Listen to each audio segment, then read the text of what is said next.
Kita tahu bahwa salat ini adalah ibadah yang sangat-sangat agung dalam Islam.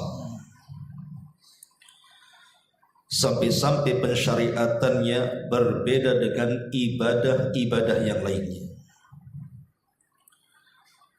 Kalau ibadah-ibadah yang lainnya seperti puasa, zakat, haji dan yang lainnya itu disyariatkan di bumi. Tapi salat ini disyariatkan di langit. Dalam sebuah peristiwa yang sangat-sangat besar yang belum pernah terjadi kepada seluruh para nabi dan rasul. Itulah yang disebut dengan peristiwa Isra dan juga Mi'raj. Dan anehnya, dalam peristiwa Isra Mi'raj ini Allah Subhanahu wa taala hanya memerintahkan Rasul untuk disampaikan kepada umatnya tentang ibadah salat. Padahal ibadah-ibadah yang lain itu banyak. Kenapa Allah Subhanahu wa taala tidak perintahkan umpamanya haji dalam peristiwa Isra Mi'raj, atau puasa, atau birrul walidain, atau membaca Quran dan begitu seterusnya? Malah justru yang diperintahkan adalah salat. Maka jawabannya, karena salat itu penentu ibadah-ibadah yang lainnya. Kalau seseorang itu salatnya baik, sesuai dengan yang diperintahkan Allah dan Rasulnya, maka sudah barang tentu dia pun akan melaksanakan ibadah-ibadah yang lainnya dengan cara baik. Orang salat pasti birrul walidain. Orang yang salat pasti membaca Quran. Orang yang salat pasti berpuasa. Karena kita tahu bahwa salat itu penentu. Itulah yang dikatakan Nabi sallallahu alaihi wasallam, fa in saluhat salatuhu saluha sairu amalihi. Kalau baik salatnya, betul-betul dia meresapi isi daripada salat itu dengan khusyuk, maka amalan-amalan yang lainnya akan mengikuti kebaikan salatnya. Kemudian yang kedua, ketika Nabi sallallahu alaihi wasallam saat sakaratul maut, maka Nabi sallallahu alaihi wasallam berpesan kepada para sahabat secara khusus dan umatnya secara umum dengan wasiat yang sangat berharga. Di antara wasiat akhir sebelum menghembuskan nyawa terakhir Rasul adalah as-salatu salatu wa ma malakat aymanukum. Jaga oleh kalian salat, jaga oleh kalian salat dan hamba sahaya kalian. Kenapa Nabi sallallahu alaihi wasallam mewasiatkan wasiat terakhirnya dengan salat? Sekali lagi, padahal ibadah-ibadah yang lain itu banyak. Kenapa ini pula yang ditekankan dalam wasiat akhir Rasul sallallahu alaihi wasallam sebelum menghembuskan nyawa terakhirnya? Karena salat itu penentu agama. Orang kalau masih salat berarti dia masih muslim. Tapi kalau orang sudah meninggalkan salat, maka tidak sadar dia sudah menanggalkan agamanya. Itulah yang disabdakan Nabi sallallahu alaihi wasallam, perbedaan kita dengan orang kafir itu di salat. Maka barang siapa yang meninggalkan salat, dia bisa kafir. Ma'asyiral muslimin wal muslimat rahimakumullah. Karena salat sedemikian agungnya dan wasiat terakhir Nabi sallallahu alaihi wasallam yang menentukan penentu orang itu masih di atas Islam atau tidak. Makanya dari ibadah yang lain, salat adalah ibadah yang paling disorot oleh syaitan. Macam mana syaitan itu menggagalkan solat seseorang dari semua arah. Apalagi solat dikatakan solat itu diambil dari kalimat as-silatu. Silah itu artinya hubung kait seorang hamba dengan Allah. Dengan kata lain, solat itu adalah tali yang menghubungkan kita dengan Allah Subhanahu wa ta'ala. Maka semakin banyak solat seorang hamba, maka semakin dekat dia dengan Allah Subhanahu wa ta'ala. Semakin sedikit solat hamba, maka semakin jauh hubungan dia dengan Allah Subhanahu wa ta'ala.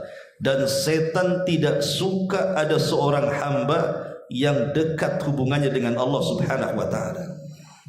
Makanya ibadah satu ini disorot oleh syaitan.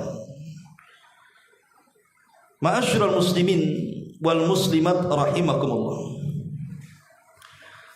Kalau seandainya ada sebuah pertanyaan, Ustaz, apakah solat saya ini sah atau tidak? Qabul atau tidak? Maka untuk pertanyaan yang pertama, selama solat itu memenuhi syarat, rukun dan wajibnya, maka solat itu dianggap sah. Jadi kalau kita mendatangkan syarat-syaratnya, rukun-rukunnya, wajib-wajibnya, maka kita katakan Anda sudah sah melaksanakan solat. Tapi kalau untuk pertanyaan yang kedua, apakah qabul atau tidak, diterima atau tidak, berpahala atau tidak, maka saya tidak bisa menjawab, karena itu urusan kita dengan Allah Subhanahu wa ta'ala. Tapi logikanya, kalau seandainya seseorang itu sudah melaksanakan solat dengan mendatangkan syarat-syaratnya, rukun-rukunnya, wajib-wajibnya, insya Allah selain daripada sah, pasti dia qabul. Insya Allah dia qabul. Logikanya seperti itu. Tetapi kita tidak bisa memastikan apakah qabul atau tidak. Makanya dari sini syaitan itu akan berusaha untuk menggagalkan solat seorang hamba. Boleh jadi sahnya digoda supaya tidak sah, atau qabulnya digoda supaya tidak qabul di hadapan Allah Subhanahu wa ta'ala. Bagaimana caranya setan itu menggoda kita saat solat? Pertama, kita tahu bahwa setan itu akan selalu hadir dalam solat kita. Disebutkan dalam sebuah hadis yang dikeluarkan Imam Abi Dawud dengan sanad yang hasan, ma min thalathatin fi qaryatin wala badwin la tuqamu fihimus salatu illa qad istahwadha alaihimus syaitan. Tidaklah ada 3 manusia pada sebuah negeri, pada sebuah desa, dan tidak ditegakkan padanya salat kecuali setan akan menguasainya. Artinya dari hadis ini kata para ulama, bagaimana setan berusaha untuk menguasai kita sebagai muslim yang salat, supaya walaupun tidak membatalkan solat kita, minimalnya tidak membuat qabul solat kita. Caranya mulai dari mengganggu wudu dulu. Setan itu akan mengganggu wudu kita dulu. Makanya dalam sebuah hadis yang dikeluarkan dari Imam Bazzar, Nabi SAW bersabda, inna syaitana ya'ti ahadakum fayanfuhu fi maq'adihi fayukhayyalu ilaihi annahu ahdatha wa lam yuhdith fala yansarifanna hatta yasma'a sautan aw yajida rihan. Sesungguhnya syaitan ini akan datang kepada salah seorang di antara kalian, kemudian akan meniup-niup di sekitar tempat duduknya, sekitar duburnya. Kemudian Nabi SAW mengatakan sampai kemudian dia menghayalkan dia telah berhadas padahal tidak hadas. Maka kalau terjadi seperti ini, kata Nabi SAW, jangan berpaling dari solatmu sampai betul-betul engkau mendengar suara kentutmu atau tercium baunya. Jadi setan itu sengaja niup-niup dubur kita, bayangkan. Sehingga kita ini dibuat was-was. Jangan-jangan tadi saya kentut, jangan-jangan saya tadi kentut, padahal tidak kentut. Mungkin boleh jadi baru suara perut yang kerabak-kerubuk itu. Makanya Rasul mengatakan jangan berpaling dari solat. Itu was-was dari setan. Sampai engkau betul-betul mendengar ledakannya atau mencium baunya, kata Rasul. Tapi Ustaz, ada juga kentut itu yang tak ada ledakan, tak ada bau pun. Itu kembali kepada diri kita, mau mengakui atau tidak. Ma'asyiral muslimin wal muslimat rahimani wa rahimakumullah. Ini kalau setan gagal nih, dia menggoda taharah kita, menggoda wudu kita, maka syaitan kemudian mulai masuk kepada solatnya. Dengan cara apa? Dibuatnya seseorang itu malas untuk berdiri solat. Datang panggilan azan, seolah-olah panggilan itu bukan panggilan solat. Jadi dibuat malas tuh, tidak mau bergerak, tidak langsung mengambil wudu kemudian langsung ke masjid. Atau yang wanita tidak langsung mengambil wudu kemudian langsung salat. Dan itu disebutkan dalam sebuah hadis yang sering sampaikan, yaqidu syaitanu ala qafiyati ra'si ahadikum idza huwa nama thalatha uqadin yadribu makana kulli uqdatin 'alaika laylun tawilun farqud fa in istayqadha فذكر الله إن حلت عقدة وإن توضأ إن حلت عقدة فإن صلى إن حلت عقدة فأصبح نشيطا طيب النفس وإلا أصبح خبيث النفس كسلا. Kata Nabi SAW, setan ini akan datang kepada salah seorang di antara kalian kemudian mengikat 3 ikatan di tengkuk-tengkuk kalian saat kalian sedang tertidur. Kemudian setan akan terus kemudian membisikkan di telinga orang yang tidur itu, tidurlah, malam masih panjang.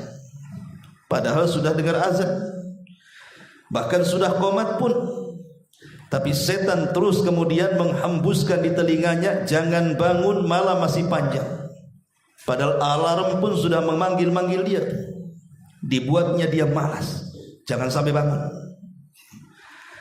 Tapi solusinya, kata Nabi SAW, kalau kemudian dia bangun dan langsung berzikir kepada Allah, maka hilanglah satu ikatan. Kalau dia kemudian beranjak dari pembaringannya langsung menuju tempat wudunya dan dia pun berwudu, maka hilang 2 ikatan.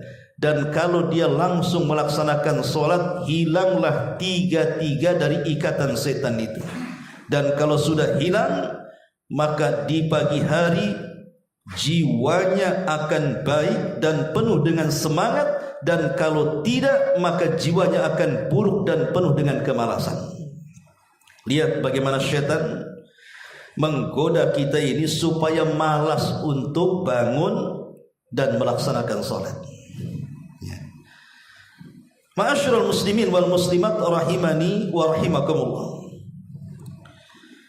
Bahkan kalau seandainya kemudian orang ini tetap saja kemudian tidur, dan itu yang dikehendaki setan. Umpamanya orang ini sudah terbangun, tapi dia malas. Akhirnya kemudian terpikir, tidur lagi lah sebentar. Kan masih 15 menit lagi, masih 20 menit lagi umpamanya kan. Tidur dia. Maka ini kesempatan setan terakhir dia pun kemudian mengencingi dua telinga kita dalam tidur itu. Kata Nabi SAW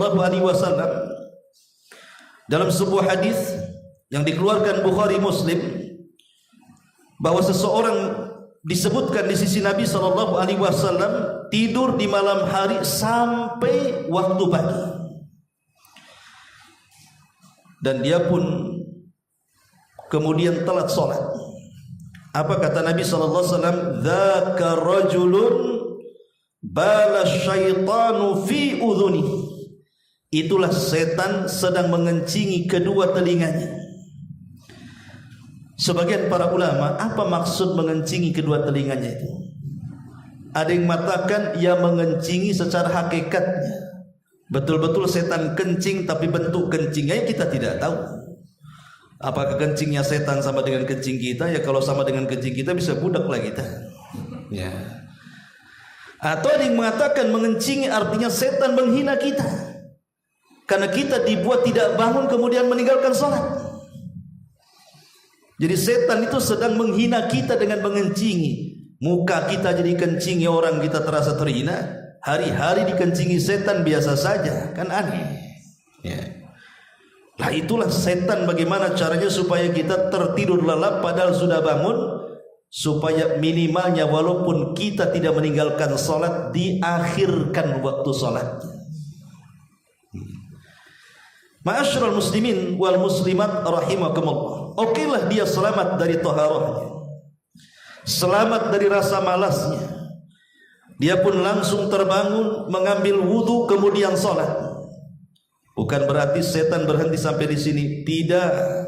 Setan akan membuat lalai dalam sholat kita. Dengan cara apa? Mengganggu hati kita. Dibuatnya kita tidak khusyuk. Disebutkan dalam sebuah hadis bahwa satu hari Nabi SAW sedang sholat. Tiba-tiba datang ifrit dari kalangan jin, berusaha mengganggu sholat Nabi SAW. Lihat, Nabi saja diganggu, apalagi kita. Nabi loh didatangi ifrit dari kalangan jin. Dan ifrit itu salah satu jenis jin yang paling kuat di dalam menggoda itu. Karena di masa Sulaiman, ifrit itu bisa memindahkan istana Ratu Balqis sebelum Sulaiman berdiri. Saking kuatnya ifrit itu.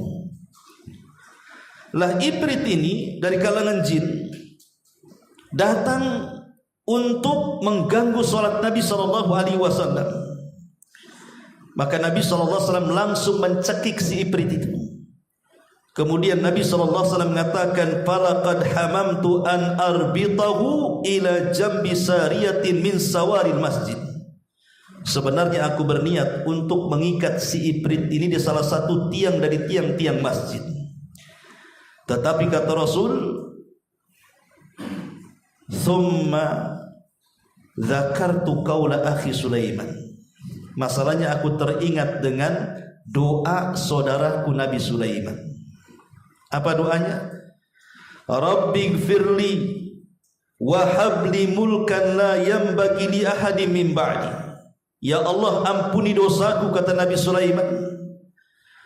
Ampuni dosaku wahai ya Rabb, yang telah memberikan kekuasaan kepadaku, tapi jangan kau berikan kekuasaan ini kepada siapapun setelahku. Maka Rasul teringat bahwa Nabi Sulaiman berdoa tidak boleh memberikan kekuasaan menundukkan jin kepada siapapun kecuali dia.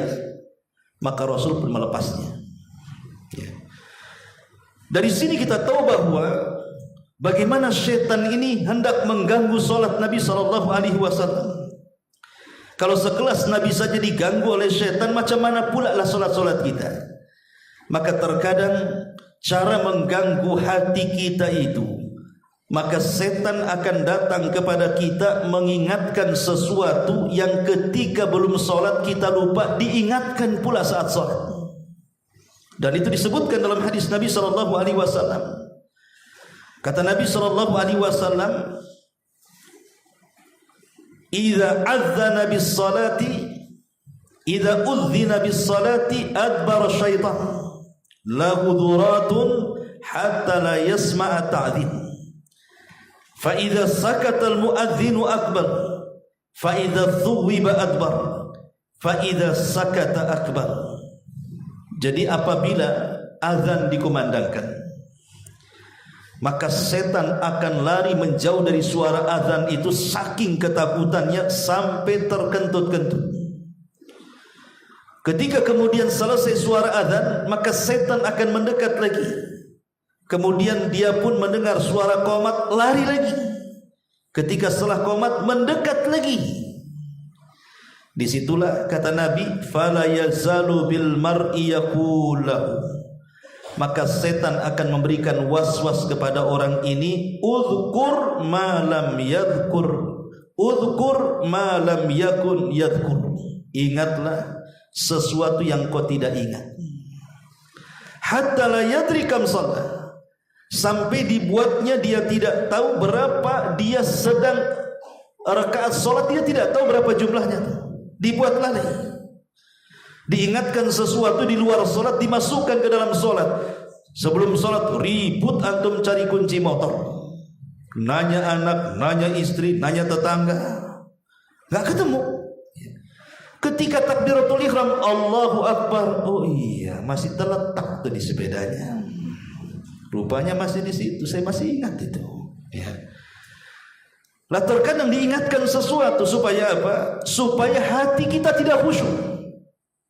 Nanti di akhir pembahasan saya katakan bahwa pahala seseorang itu digantungkan kepada khusyuk orang yang salat. Karena tidak semua orang yang salat itu pahalanya sama. Walaupun sama-sama satu saf, sama-sama bareng masuk masjidnya, sama-sama wudunya, itu pahala beda, tergantung kehusyuannya.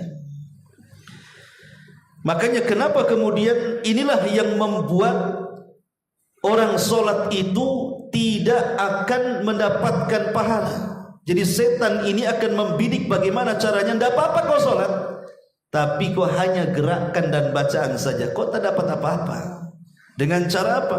Mengganggu hatinya, dicuri kehusuannya. Sehingga tadi akhirnya dia tidak tahu berapa rakaat. Itu kan sering terjadi kan gitu. Kadang-kadang tadi 2 rakaat ke 3 rakaat, 4 rakaat kah sudah lebih. Kadang-kadang kita terpikir seperti itu. Ya, artinya kita sedang dicuri kehusyuannya oleh setan itu. Okelah kemudian dia selamat hatinya. Apabila datang setan masuk menggoda hati kita, kita pun langsung berlindung kepada Allah Subhanahu wa taala, berusaha untuk khusyuk, bertawud kepada Allah Subhanahu wa taala. Maka ketika gagal menggoda hati kita, bukan berarti selesai sampai di sini. Tidak, setan akan masuk dalam bacaan salat kita. Lihat bagaimana setan itu selangkah demi selangkah, dia tidak bisa opsi sini, opsi sana. Dia akan masuk dalam bacaan kita, terutama yang jadi imam lah biasanya. Karena imam itu kan masalahnya disaksikan, didengar, diperhatikan, diikuti. Sehingga terkadang imam ini digoda dengan cara ini, masuk dalam bacaannya. Karena dia satu-satunya yang boleh menyuarakan, terutama dalam solat-solat jahar gitu ya.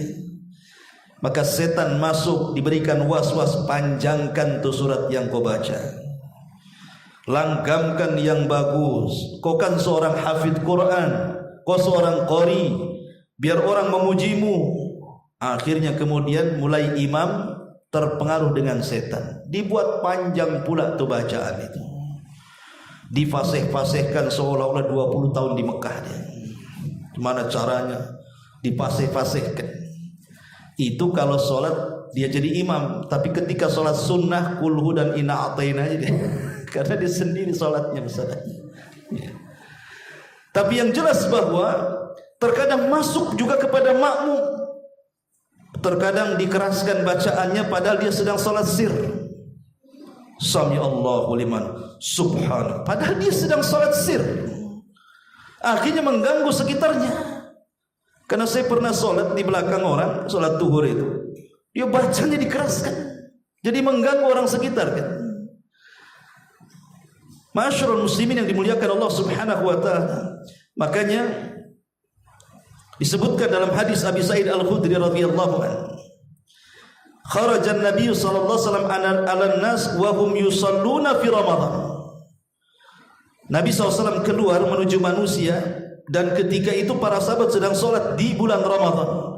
Wa yajharuna bil qiraah. Mereka pun mengeraskan suara padahal mereka sholat sendiri-sendiri.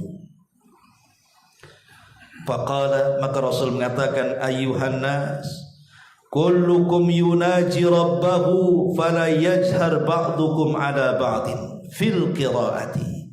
Kalian semua sedang bermunajat kepada Rabb kalian, janganlah mengeraskan sebagian kalian dengan sebagian yang lain dalam bacaan, kata Rasul, supaya jangan terganggu yang lainnya. Nah ini lihat bagaimana setan ini kalau tidak bisa mengganggu hati orang, maka dia masuk dalam bacaan solat kita dengan cara membaguskan bacaannya, ya, ataupun boleh jadi mempercepat bacaannya. Seperti antum lihat di YouTube itu yang solat tarawih 23 rakaat berapa menit? 7 menit ya kan? Yang terdengar dolinnya saja kan? Oh dolin, amin. Nah, itu aja yang terdengar kan? Kapan alhamdulillahnya? Kencang satu nafas, dolimnya saja yang keras. Ya. Lah ini terkadang setan masuk juga di situ kan? Cemana dirusak tuh bacaannya. Ya. Ma'asyiral muslimin yang dimuliakan Allah Subhanahu wa taala, kalaupun dia kemudian bagus bacaannya, dia selamat bacaannya, tidak bisa digoda setan, bukan berarti setan berhenti sampai di sini, tidak. Setan akan masuk dalam gerakan solat dia. Cemana mengganggu gerakannya. Ya. Makanya Nabi SAW bersabda, aswa'un nas sariqatan ladzi yasriqu min salatihi. Sejahat-jahatnya pencuri adalah orang yang mencuri dalam solatnya. Qalu, para sahabat berkata, ya Rasulullah, wahai Rasul, kaifa yasriqu min salatihi? Rasul, bagaimana ia mencuri dalam salatnya? Qala, maka Rasul mengatakan, la yatimmu ruku'ahu wala sujudahu. Ketika dia salat, dia tidak menyempurnakan ruku' dan sujudnya. Dibuatnya salat seperti kilat khusus, super singkat, dicepat-cepatin itu. Kadang rukunya belum tumaknina sudah tidak. Kadang-kadang sujudnya belum tumaknina sudah duduk di antara dua sujud. Tidak ada tumakninahnya. Dan ini biasa terjadi saat Ramadan biasanya. Anehnya ya, namanya masyarakat awam, terkadang tidak diberikan pengertian. Terkadang mereka mengejar masjid yang cepat dan meninggalkan masjid yang lambat. Dan saling menginformasikan, enak di sana katanya, 15 menit tembus 23. Situ 11 rakaat 2 jam 1 juz kan. Subhanallah kan. Dia setan ini berusaha mengganggu gerakan dia. Dibuatnya tidak tumakninah sujudnya, tidak tumakninah rukunya, tidak tumakninah i'tidalnya. Ataupun biasanya terjadi orang yang suka mengakhir-akhirkan sholat biasanya. Ini sholat sudah akhir, dekat lagi nih asar mau ke maghrib tinggal 15 menit lagi. Nggak mungkin khusyuk tuh sholatnya. Pasti kalau bisa inna a'tayna bagi dua. Ya, rukunya pun subhana rabbiyal a'la sekali jadi baca. Yang penting jangan sampai sholatnya datang waktu maghrib. Itu makanya dilarang. Kenapa dalam Al-Quran itu sampai Allah dengan tegas mengatakan, fawailun lil musallin alladzina hum an salatihim sahun. Neraka wel bagi orang-orang yang salat. Siapa? Bagi orang yang sahun, lalai dalam salatnya. Para ulama mengatakan maksud lalai di sini artinya takhirus salati an mawaqitiha, suka mengakhir-akhirkan waktu salat sehingga menjauhkan dari waktu asalnya. Ma'asyiral muslimin wal muslimat rahimani wa rahimakumullah. Lalu kalau seandainya dia selamat, gerakannya betul-betul tumakninah, bacaannya betul-betul tartil, hatinya berusaha untuk khusyuk, wudunya juga bagus. Apakah setan kemudian berhenti sampai di sini? Tidak. Nih kalau sudah bagus semua nih, sudah setel semuanya dari toharahnya sampai takbiratul ihramnya, sampai berdirinya, sampai sujud rukunya, dari bacaan sampai gerakannya sudah oke. Bukan berarti setan berhenti sampai di sini, ikhwan. Maka setan akan membuat trik lain. Dengan cara apa? Dibuatnya dia supaya riya dalam salatnya. Dalam sebuah hadis Nabi SAW bersabda, kata Nabi SAW, ala ukhbirukum bima huwa akhwafu alaikum inni minal masihid dajjal. Kata Nabi SAW, maukah kalian kuhabarkan tentang sesuatu yang lebih menakutkan kepada kalian di sisiku daripada Al-Masih Ad-Dajjal?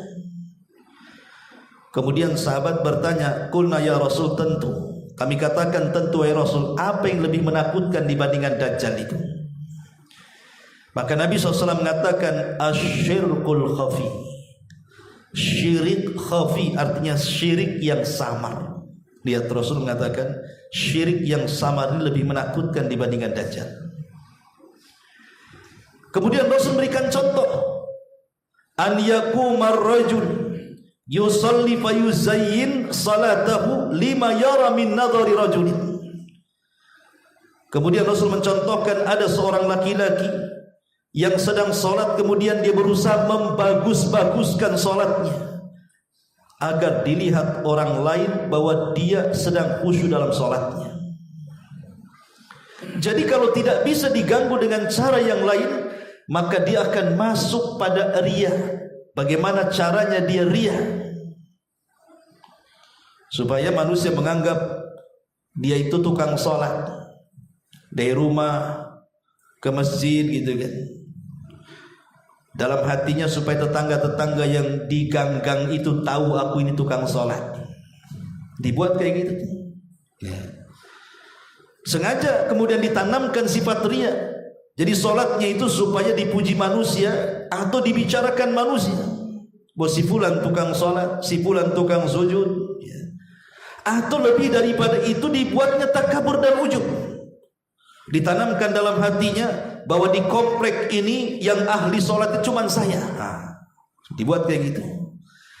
Perasaan di komplek sini itu tidak ada yang serajin saya. Dibuat ujub tuh.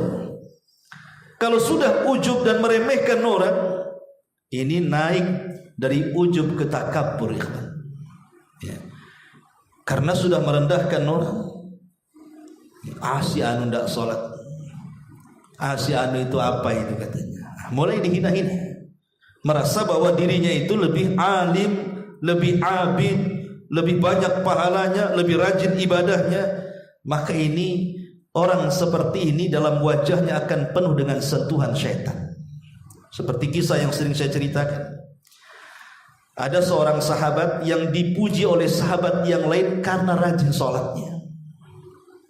Bukan hanya rajin sholatnya, rajin puasanya. Bukan hanya rajin puasanya, rajin baca Qur'annya, rajin zikirnya. Pokoknya ahli ibadah betul di tengah-tengah para sahabat, sehingga sahabat yang lain cemburu dan bicarakannya. Sampai ketika Rasul ikut duduk di majlis mereka, mereka membicarakan sahabat itu, tiba-tiba orang yang dibicarakan muncul dari ujung masjid. Sahabat mengatakan, ya Rasul, yang kami bicarakan maksudnya si anu tuh yang mau masuk gitu. Maka Rasul melirik kepada orang itu. Tiba-tiba Rasul kemudian mengatakan, tahukah kalian kalau di wajahnya penuh dengan sentuhan syaitan katanya. Sahabat heran, Rasul, dia yang paling abid di antara kami, paling rajin sholatnya, paling rajin puasanya, kenapa kau katakan penuh dengan sentuhan syaitan di wajahnya? Kata-kata Rasul, nanti kalian tahu. Ketika kemudian laki-laki yang dibicarakan ikut duduk di majelis Rasul, Rasul bertanya kepada dia, wahai fulan, aku ingin bertanya kepadamu, tolong jujur jawab. Kata sahabat yang dipuji-puji, sahabat yang mengatakan, tentu wahai Rasul, Kata Nabi SAW, apakah setiap engkau pulang ke kaummu, ke masyarakatmu, ke kabilahmu itu, ada dalam hatimu perasaan engkau lebih mulia dibandingkan mereka? Orang ini mengatakan dia. Kata Rasul, pantas di wajahmu penuh dengan setan, katanya. Lihat, perasaan ujub di sini. Ya. Itulah bagaimana setan ini berusaha kemudian dari semua sisi dia akan berusaha masuk dalam sholat kita. Kalaupun dia tidak mengganggu tentang keabsahan sholat kita, karena kita sudah mendatangkan syarat rukun dan wajibnya, maka dia akan berusaha mengganggu dari sisi qabul kita, supaya sholat kita hanya dianggap gerakan dan bacaan saja, tapi tidak bernilai pahala di hadapan Allah Subhanahu wa ta'ala. Akhirnya kan sia-sia hanya melepaskan kewajiban saja, tapi tidak mendapatkan apa-apa. Sebagaimana ada hadis yang mengatakan ada seseorang itu 60 tahun sholatnya tidak diterima. Ketika ditanya sahabat, ya Rasulullah, macam mana orang sholat 60 tahun tidak diterima? Ya, kata Rasul, karena orang ini tidak pernah lurus saat sujud dan rukunya. Artinya tidak pernah tumakninah dalam sujud dan rukunya. Ma'asyiral muslimin wal muslimat rahimakumullah. Dan banyak lagi waswas syaitan itu yang kemudian diupayakan supaya kita ini buruk sholatnya. Lalu bagaimana caranya supaya kita ini khusyuk dalam sholat? Karena sekali lagi ikhwatu fillah muliakan Allah Azza wa Jalla, yang banyak menentukan kabulnya sholat kita itu, yang banyak menentukan kabulnya sholat kita ini adalah amalan hati kita. Ya, memang gerakan dan bacaan juga mempengaruhi, menyumbang tentang kabulnya sholat kita, artinya berpahala dan tidaknya sholat kita. Dalam setiap gerakan dan bacaan kita juga menyumbang akan kabulnya sholat. Tapi yang paling penting dari perkara ini adalah amalan hati. Apa itu? Khusyuk.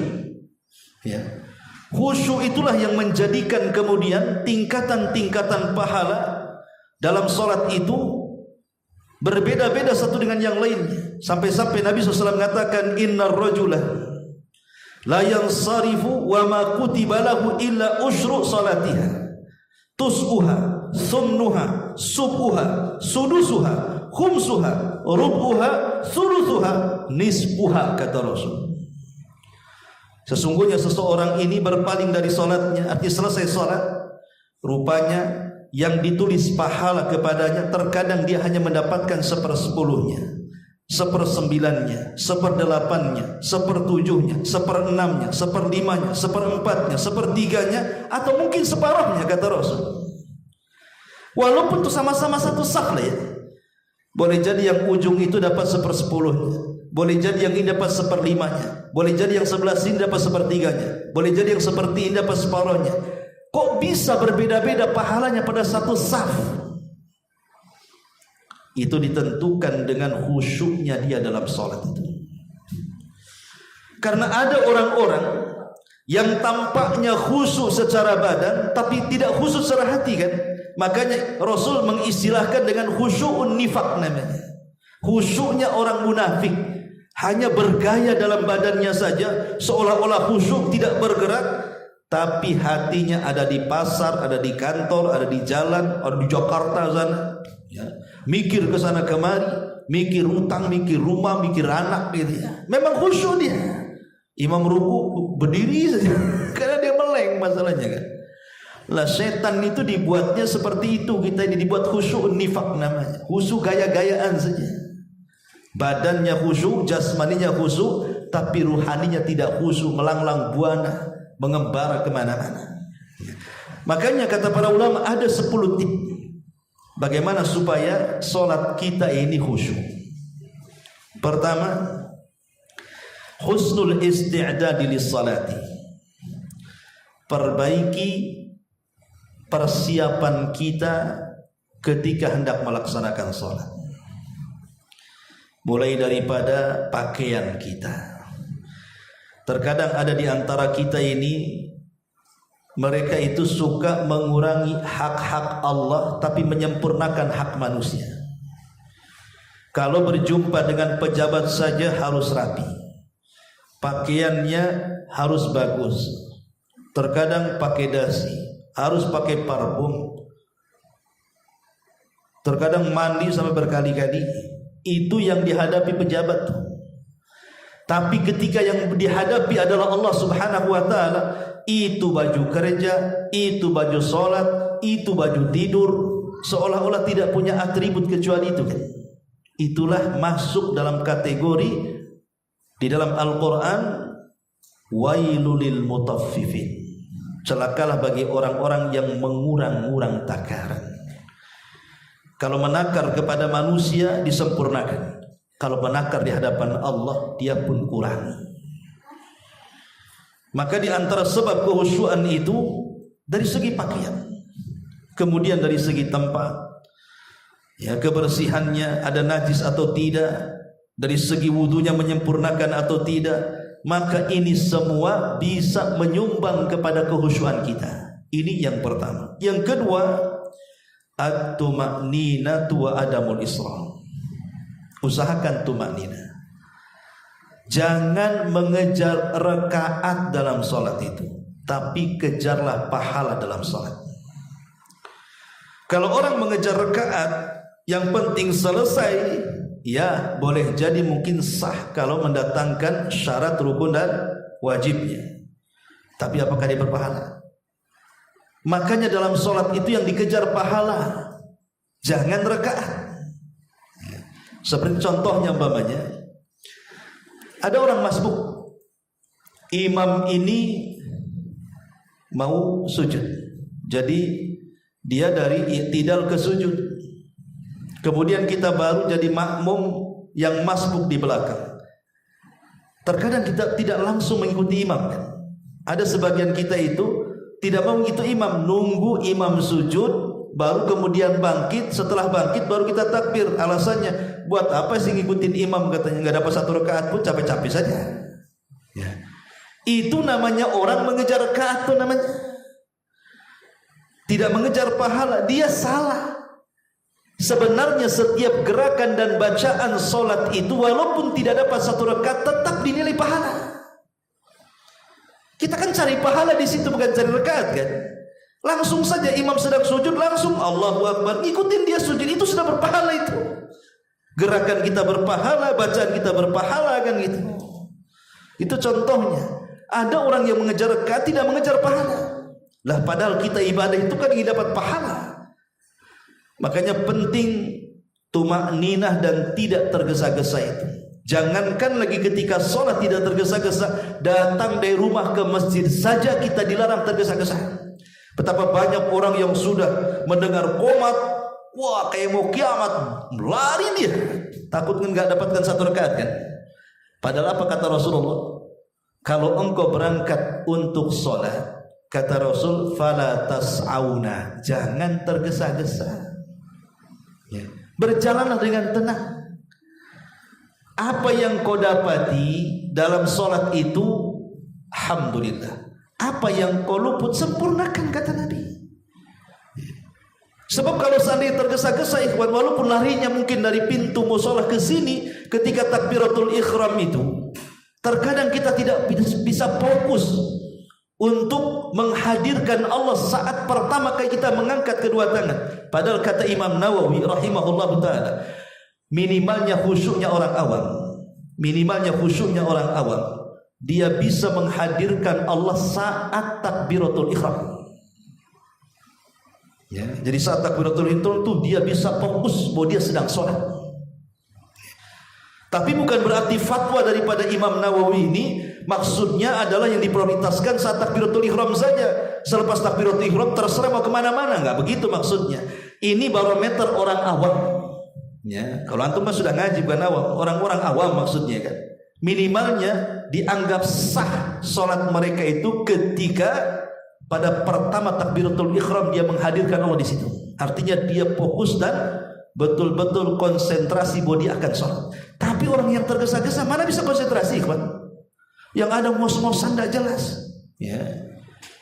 Ma'asyiral muslimin yang dimuliakan Allah Subhanahu wa taala. Ini yang kedua. Yang ketiga, tadabbur al-ayatil maqru'ah. Ini pun penting. Memahami setiap bacaan yang dibaca saat sholat. Kalau orang ketika kemudian ruku, dia paham kalimat sami Allahu liman hamidah, dia paham subhana rabbiyal azim. Saat sujud dia paham kalimat subhana rabbiyal a'la, maka pasti dia tidak akan melanglang buana hatinya karena fokus dengan arti dan makna ucapannya. Karena dia tahu ketika sami Allahu liman hamidah rabbana walakal hamd, dia tahu artinya. Tapi disitulah terkadang syaitan itu menggoda manusia itu untuk dimalaskan belajar sholat. Yang penting sholat, kan itu istilahnya itu. Ya sholatnya ikut-ikutan orang. Dia salah bahwa sholat dengan ilmu, dengan sholat tanpa ilmu atau kejahilan itu beda kualitasnya. Adapun sholat karena ilmu, maka setiap gerakan dan bacaannya berpahala. Adapun sholat karena kejahilan, walaupun dia bergerak dan membaca, tapi sia-sia, tidak dapat pahala, hanya menggugurkan kewajibannya saja. Mana dalilnya? Ketika Munkar dan Nakir bertanya kepada orang yang beriman, siapa Rabbmu? Siapa Nabimu? Apa agamamu? Karena dia punya pengetahuan, maka dia sanggup menjawab. Dia mengatakan Rabbku Allah, Muhammad Nabiku, Islam agamaku. Maka Allah katakan sadaqa abdi, hambaku telah benar. Tapi lihat orang-orang jahil, orang-orang fasik, munafik, kafir, ketika ditanya siapa Rabbmu, siapa nabimu, apa agamamu, dia mengatakan la adri, aku tidak tahu, aku tidak tahu. Aqulu kama qalan nas wa fa'altu kama fa'alan nas. Aku hanya mengucapkan apa yang manusia ucapkan, aku hanya berbuat apa yang manusia buat. Itu namanya taklid. Ketika kita sholat, kita hanya mengikuti orang, apa yang orang baca ikut baca, apa yang orang gerakan ikut gerakan. Artinya dia sholat bukan karena pengetahuan dia, tapi karena ikut orang. Maka orang seperti ini tidak akan bisa menjawab pertanyaan-pertanyaan malaikat tadi. Ma'asyiral muslimin wal muslimat rahimakumullah. Ini yang ketiga. Dan memahami bacaan juga untuk supaya hati kita ini tidak mengelana, tidak mengembara kemana-mana. Kita fokus dengan arti bacaan dan bisa merenungkannya. Kemudian yang keempat, at-tafakkur fi azamatil khaliqi subhanahu. Tafakkur, berfikir tentang kebesaran Allah subhanahu wa ta'ala. Berucapan takbir ketika pertama kali kita katakan dalam takbiratul ihram Allahu Akbar, maknanya selain Allah itu kecil. Karena kalau kita membandingkan bumi dengan langit saja, ibarat kita meletakkan cincin di tengah padang pasir. Cincin itu buminya, padang pasir itu langitnya. Kalau kita gabungkan langit dan bumi dengan kursi Allah, maka sama dengan meletakkan cincin di padang pasir. Langit, bumi itu cincinnya, padang pasir itu kursinya. Kalau kita gabung semuanya dengan arsy Allah subhanahu wa ta'ala, maka sama dengan meletakkan cincin di padang pasir. Cincin itu kursinya, langitnya, buminya, padang pasir itu arasnya. Bagaimana yang menciptakannya? Allahu Akbar. Berarti Allah lebih besar dibandingkan semua makhluknya. Kemudian yang kelima, an-nadharu ila maudhi'is sujud. Saat berdiri dalam sholat, maka perhatikan tempat sujud. Terjadi silang pendapat. Abu Hanifah berpendapat kalau sholat itu menghadap kiblat, arahnya ke depan. Itu menurut Abu Hanifah. Karena Allah yang mengatakan aina matuwallu fathamma wajhullah. Kemanapun kau arahkan wajahmu, disitulah wajah Allah. Maka Abu Hanifah mengatakan ketika berdiri tatapan kita ke depan. Ya. Tapi jumhurul ulama mengatakan bahwa ketika kita berdiri tatapkan ke tempat sujud. Karena di zaman permulaan sholat, orang itu boleh bicara sambil Allahu Akbar, piye kabare, boleh. Ya. Gak ada masalah, di permulaan sholat itu biasa ngobrol. Ya. Tapi kemudian turun ayat tentang qad aflahal mu'minun, beruntunglah bagi orang-orang yang beriman, alladzina hum fi salatihim khashi'un, yang salatnya khusyuk. Maka dengan turun ayat ini dilarang tidak boleh ngobrol dan pandangan disuruh ke tempat sujud. Ya. Dan itu bagian daripada khusus, supaya kenapa? Supaya kita tidak terganggu. Makanya kenapa Rasul itu memerintahkan kita supaya bersegera di saf pertama, ikhwan. Kenapa saf pertama coba? Sebab kalau saf pertama itu tidak ada gangguan. Paling kalaupun gangguan di depannya tembok, ikhwan. Tapi kalau saf kedua, saf ketiga, itu gangguannya punggung orang. Kaosnya partai, terbaca pula. Lawan saya rupanya dia.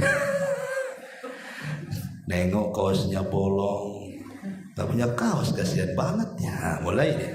Ya. Itu kalau sudah di saf kedua, saf ketiga itu dia perhatikan punggung orang tuh. Tapi kalau di saf pertama kan aman tuh. Yang mau nengok apa? Tembok lagi depannya kan. Makanya Rasul menyuruh kita untuk di saf pertama supaya aman tuh. Udah saf kedua, saf ketiga itu macam-macam dikomentari. Kakinya hitam aja nggak? Wah, ini kan nggak cuci kaki nih kayaknya. Macam-macam dikomentari kan. Nah, ini bahaya, makanya ambil saf pertama biar aman. Ya. Ma'asyiral muslimin yang dimuliakan Allah Subhanahu wa taala. Kemudian juga yang keenam, adamul iltifat wa raf'il basar. Jangan suka menoleh-noleh. Kecuali inda darurah, kecuali darurat. Contoh, antum sholat di musola stasiun, di musola mall atau di musola terminal gitu kan. Antum lupa meletakkan tas sebelah sana. Yang namanya di terminal lengang sedikit aja hilang tas kita kan. Maka boleh sekali-kali nengok tas kita. Hanya itu darurat saja. Ya. Kalau seandainya kadang lupa naruh di sana, takbir kan. Apa tadi di sana tasnya? Boleh sambil lirik di sekali-kali. Ya. Sebab nanti kehusuan hilang pula tasnya. Makin tak khusyuk lagi sholatnya. Maka ada ini gimana ini kan gitu kan. Makin bahaya kan gitu. Ya. Jadi pada dasarnya iltifat dalam sholat, memandang ke kanan, ke kiri, ke atas, ke bawah itu tidak boleh, karena itu setan sedang mencuri kehusyuan kita. Ya. Kemudian juga yang nomor 7, an ya'lama anna Allah Ta'ala yujibuhu fi salatihi wa yunaji. Ingat bahwa posisi salat itu adalah pertemuan kita dengan Allah Azza wa Jalla. Jadi dalam salat itu kita sedang berjumpa dengan Allah. Makanya Allah mengatakan dalam surah Al-Baqarah, ketika Allah katakan bahwa salat itu berat kecuali orang-orang yang khusyuk. Wa innaha lakabiratun illa 'alal khashiin. Salat itu berat kecuali bagi yang khusyuk. Siapa yang khusyuk? Alladzina yadhunnuna annahum mulaqu rabbihim. Orang yang yakin ketika salat dia sedang berhadapan dengan Rabbnya. Jadi ketika salat itu kita sedang berhadapan dengan Allah. Makanya setiap bacaan Fatihah itu ada jawabannya. Kalau kita mengucapkan Alhamdulillahi Rabbil Alamin, Allah jawab hamidani abdi, hambaku sedang memujiku. Kalau kita mengatakan Ar-Rahman Ar-Rahim, Allah jawab athna alayya abdi, hambaku sedang mengagungkan aku. Kalau kita katakan Maliki Yaumiddin, Allah jawab lagi majadani abdi, hambaku sedang membesar-besarkan aku. Jadi di situ ada dialog di situ. Maka disunahkan ketika salat itu untuk membaca tartil Al-Fatihah, dibaca ayat per ayat, karena setiap ayat ada jawabannya. Menunjukkan tartil dan tumaninahnya. Ya, makanya kita harus paham ketika salat kita itu sedang berhadapan dengan Allah, sedang berdialog dengan Allah, sedang bermunajat dengan Allah Subhanahu wa taala. Maka ketika itu tertanam dalam hati kita, maka dia tidak akan peduli dengan yang lainnya. Kemudian yang nomor 8, tartilul Quran wa tahsinus sauti. Mentartilkan bacaan Quran. Orang yang cepat-cepat baca Al-Quran nggak akan khusyuk. Apalagi satu nafas, apalagi tolinnya saja dan aminnya yang kedengaran, yang lain tidak kedengaran. Nah ini mentartilkan itu juga menyumbang kehusyuan, dan membaguskan suara juga bisa menyumbangkan kehusyuan. Makanya kalau kita ini sholat di belakang imam yang suaranya indah, Terkadang imam baca panjang pun terasa pendek. Coba kalau imamnya suaranya gerebek, walaupun bacaannya pendek terasa panjang banget. Padahal yang dibaca lam yakunil bukan Al-Baqarah tuh. Kayaknya Al-Baqarah aja yang dibaca, padahal lam yakunil. Karena suaranya kurang enak kan? Quran itu sudah indah, tetapi akan lebih indah lagi kalau yang membacanya memiliki suara indah. Zayyinul Qur'ana bi aswatikum. Indahkan Quran itu dengan bacaan-bacaan langgam kalian. Ya. Kemudian juga yang nomor 9, izalatu ma yushghilu anis salati. Hilangkan sesuatu yang bisa menyibukkan salat. Makanya sekarang imam itu kan, kalau dulu cuman sawu sufufakum fa inna taswiyatas sufuf min tamami shalah. Sekarang ada tambahan, tolong handphonenya silent. Ada tambahan sekarang, matikan atau silent. Zaman dulu mana ada, nggak ada handphone. Ya, sekarang nggak panjang nih bawaan imam tuh. Sawu sufufakum, rapatkan saf. Pernah ada kawan cerita, ya, dia sholat di bengkong sana. Jadi sebelahnya itu menjauh, mungkin bisa satu orang lagi sebenarnya. Jadi si kawan ini ngomong, Pak, rapat Pak, katanya. Enggak. Kata si kawan, enggak dengar Pak Imam ngomong apa tadi. Kata Pak Imam, merapatkan saf. Kau enggak dengar ya? Makmum enggak paham seruan imam itu. Makanya kalau tidak, sebisa mungkin imam itu terjemahkanlah tuh. Kalau sufufakum saja enggak paham kadang-kadang kan. Rapatkan mungkin baru paham. Kalimat rapat pun masih nggak paham juga, masih menjauhkan begitu ya. Berarti dia nggak nurut sama imamnya, padahal imam dijadikan itu tuh diikuti. Ini kok tak nurut sama imam ini. Yang herannya lagi kalau jadi imam disuruh rapatkan safnya, ketika jadi makmum dia pula merenggangkan. Imam apa lah ini gimana? Dia waktu jadi imam suruh rapatkan, ketika jadi makmum tak mau dia rapat-rapat. Pasti tak paham merapatkan saf itu gimana itu. Nah ini jangan sampai kemudian hal-hal yang menyibukkan sholat seperti sajadah, macam-macam gambarnya. Ya, kalau bisa sajadah itu yang polos-polos saja. Jadi kalau macam-macam gambarnya, gambar teletabis, gambar apa sajadah itu kan nanti jadi masalah. Atau meletakkan sesuatu di depan orang sholat, meletakkan handphone, meletakkan dompet, kunci. Pokoknya kalau memang itu mengganggu sholat kita, jangan di situ, jangan letakkan di situ. Ya, karena ini juga bisa menyumbang kekhusyuan. Kemudian yang nomor 10 yang terakhir, alla yusalli wa qad ghalabahu nu'as wa huwa hakin. Kalau ngantuk betul, jangan dipaksakan sholat. Ngantuk kan ya, tidurkan saja. Sebab kalau orang ngantuk nanti yang dibaca lain pula. Nanti baca Al-Baqarah lari pula kena ataina. Ya, namanya orang ngantuk, ya kan? Kalau ngantuk sekali jangan dipaksakan sholat. Tidurkan sebentar, ya, kalau sudah hilang ngantuknya, ya, baru kemudian sholat. Karena salah satu yang menjadikan sholat tidak khusyuk itu karena ngantuk berat. Inilah diantara 10 perkara yang menurut kata para ulama bisalah menyumbang kekhusyuan. Ya, bisa menyumbang ikhwan. Karena kita tahu bahwa khusyuk di sini ada 2 faedah.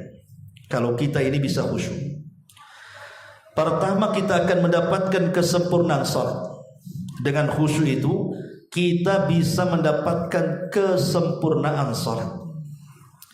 Yang kedua, dengan khusyuk itu kita akan mendapatkan pahala sebanyak-banyaknya dalam sholat. Karena saya katakan dari awal, yang menentukan pahala dan tidak, atau yang banyak menyumbang mendapatkan pahala dan tidak, itu amalan hati. Dan amalan hati dalam sholat itu berupa kehusyuan dia. Lihat Abu Bakar Siddiq radhiyallahu anhu. Kenapa dikatakan para ulama, ma sabaqahum Abu Bakrin bi kathratis siyamin wala salatin walakin bi syai'in waqara fi qalbi. Abu Bakar itu tidak mengungguli para sahabat yang lain karena banyak puasa. Sahabat yang lain jauh lebih banyak puasanya. Tidak mengungguli karena banyak sholatnya. Sahabat yang jauh lebih banyak sholatnya dibandingkan Abu Bakar. Tapi kenapa Abu Bakar diunggulkan dari semua sahabat? Padahal kalau dari segi puasa, banyak sahabat yang lebih banyak puasanya. Kalau dari sholat, banyak sahabat yang lebih banyak sholatnya daripada Abu Bakar. Alasannya karena sesuatu yang terpatri dalam dada, yaitu satu amalan hati yang tidak dimiliki sahabat yang lainnya. Apa itu? Hubbullah wa Rasul, kecintaan yang tinggi Abu Bakar kepada Allah dan Rasulnya yang tidak dimiliki siapapun.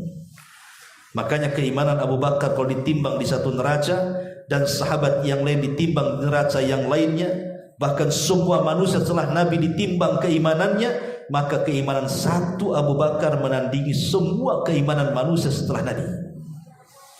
Karena apa? Bima waqara fi qalbi, karena sesuatu yang terpatri dalam hatinya, kecintaan kepada Allah dan Rasulnya yang tidak dimiliki siapapun. Dan itu amalan hati menunjukkan memiliki peran berat dibandingkan amalan badan. Maka sholat juga sama, khusyuk itu lebih sangat berperan dibandingkan hanya gerakan dan bacaan sholat. Walaupun sekali lagi bacaan dan gerakan sholat pun tetap penting. Tetap penting karena itu menyumbang kekhusyuan dalam salat ya. Ma'asyiral muslimin wal muslimat rahimani wa rahimakumullah. Saya kira sebagai muqaddimah masuknya bab salat ini dulu yang bisa saya sampaikan. Insyaallah mungkin pertemuan berikutnya mulai kita masuk pada syarat-syaratnya, rukun-rukunnya, wajib-wajibnya, sunnah-sunnahnya, dan kita akan berusaha untuk mengambil yang terpenting yang kita bisa langsung amalkan dalam sholat sehari-hari yang kita lakukan. Iblis ini kalau dia mengirim utusan pasukan itu akan disesuaikan dengan levelnya. Kalau imannya tipis, ya kan, ya setan yang dikirim juga yang ecek-ecek. Yang kalau disenggol langsung miring gitu kan. Nah, ya apa nih? Kasihan. Jangan yang ini. Ini kalau ustadz nih beda ini. Harus setan yang udah ada penataran nih. Yang dikirim bukan setan biasa nih. Yang kuat juga, yang berpengalaman kan itu. Karena yang dilawan ustadz nih. Nah. Dan cerdas ikhwan.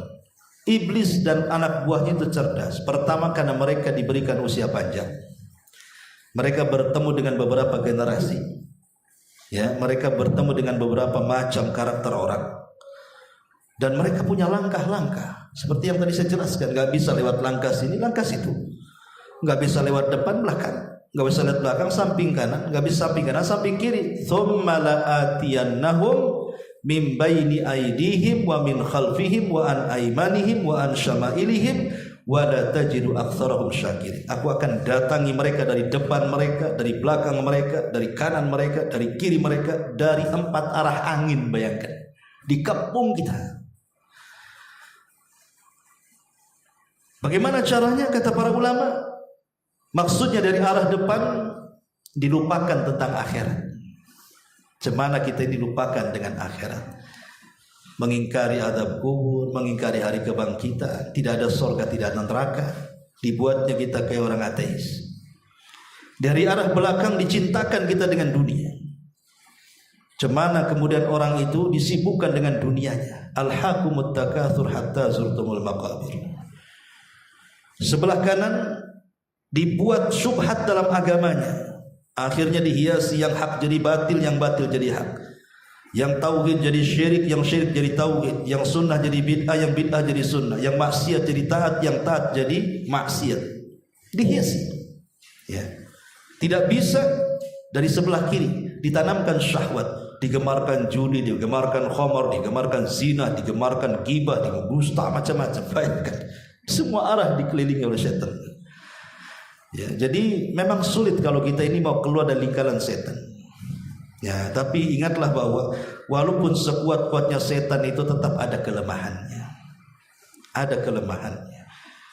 Karena setan itu pertama dengan ilmu. Karena ilmu itulah yang bisa menyingkap mana kelemahannya. Yang kedua, macam mana cara menghadapinya. Itulah pentingnya hadir di majelis ilmu, supaya tersingkap semuanya. Ya, dan ilmu itu ya bisa mendekatkan diri kita kepada Allah dan bisa menanamkan rasa takut yang lebih kepada Allah dibandingkan kepada yang lainnya. Tapi orang jahil mau takut sama siapa? Yang ditakutkannya saja tidak tahu, namanya jahil. Cuma dia mau takut. Ya. Jadi ya dengan ilmu. Yang kedua dengan iman. Karena target setan, kata Imam Ibnul Qayyim, menggoda anak Adam itu macam mana diganggu keimanannya supaya dia kufur. Makanya targetnya sholat. Karena orang meninggalkan sholat bisa kufur. Ya. Kan yang pertama targetnya macam mana supaya dia kufur. Kufur itu bisa berupa syirik, bisa berupa nifaq, bisa berupa murtad. Ya, ada 3 kufur itu. Dibuatnya dia syirik, dibuatnya dia munafik, dibuatnya dia murtad. Lah orang sholat ini buat murtad sama dia. Karena kalau seandainya orang meninggalkan sholat, dia bisa murtad walaupun dia ngaku Islam. Karena itu barometernya antara kita dengan orang kafir itu ada di sholat masalahnya. Makanya kenapa target pertama setan dari semua ibadah itu di sholat dulu. Tentu setelah tauhid. Ya, tauhid yang pertama diganggu, dikasih was-was dalam hatinya. Siapa yang menciptakan langit? Kata hati Allah. Siapa yang menciptakan bumi? Kata hati Allah. Siapa yang menciptakan pohon? Kata hati Allah. Siapa yang menciptakan makhluk ini Allah. Terakhirnya sudah mentok. Siapa yang menciptakan Allah kalau gitu? Kalau sudah sampai taraf siapa yang menciptakan Allah, kata Rasul, falyasta'id billahi minasyaitonir rajim. Segera kita isti'adzah. A'udzubillahi minasyaitonir rajim. Usaha akidahnya itu digoyangkan kan? Kalau dia mantap akidahnya, masuk lewat sholat. Supaya dia kufur. Ya. Makanya target pertama itu sholat tuh setan itu. Supaya dia sadar ataupun tidak, dibuatnya tidak mau sholat, akhirnya tanpa sadar keluar dari Islam. Naudzubillah. Herannya, kalau orang yang gak pernah sholat dikatakan kafir, dia marah. Enak aja aku kafir, nih KTP ku Islam. Dari lahir, dari orang aku Islam. Ya kalau kau Islam sholat lah katanya. Nanti nunggu hidayah katanya. Nunggu hidayah cuy, subhanallah.